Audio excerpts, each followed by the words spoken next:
Our coverage of Colorado takes us to Boulder now, where people picketed outside the National Oceanic and Atmospheric Administration. They're protesting the Trump administration's decision to fire 5% of the agency's workforce. Now, the firings come as the president works to streamline the federal workforce. Your reporter, Andrew Hobner, joins us from Boulder tonight. He's been at that protest all day today. Andrew? Earlier this afternoon and earlier this morning, there were hundreds of people lined up along Broadway just outside NOAA protesting those cuts, which have already affected the facility behind me, saying that the issue is not necessarily in efficiency, but if you lose people that have to forecast and model the weather, it makes things hard for everyone everywhere.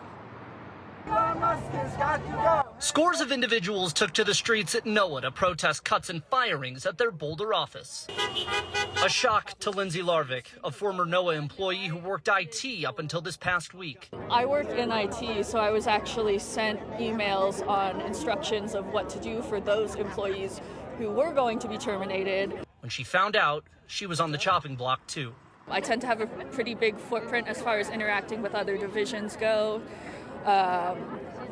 I'm usually working with pretty much everyone in the lab. Robert Webb was the NOAA lab director who gave her the oath of office about a year ago. They were each hired, recruited to fill specific positions. Every one of them is world class in what they do. And is concerned about the wide-ranging impact of weather on everything from safety to economics. We're interested in improving our predictions of drought, of wildfire, of flooding, and all of those things impact, as we've seen, the supply chains, and the supply chains then turn into the economics. The demonstration was organized by former Colorado Congressman David Skaggs, who's the namesake of the research center at NOAA. We knew it would take a while for all of this to really impact people in their daily lives and with their neighbors and friends, and it's starting to happen, and it needs to be heard back in Washington. As he, Webb, Schneider, and Lindsay know that more cuts may be on the horizon at weather agencies nationwide.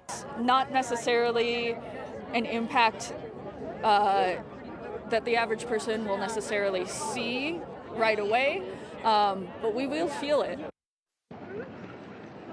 Just this afternoon, there was a joint statement put out by U.S. Representative Joe Neguse, as well as Colorado's two senators in Congress, Michael Bennet and John Hickenlooper, demanding an investigation into these cuts specifically here at NOAA. In Boulder, I'm Andrew Hobner, covering Colorado First. All right, Andrew, thank you.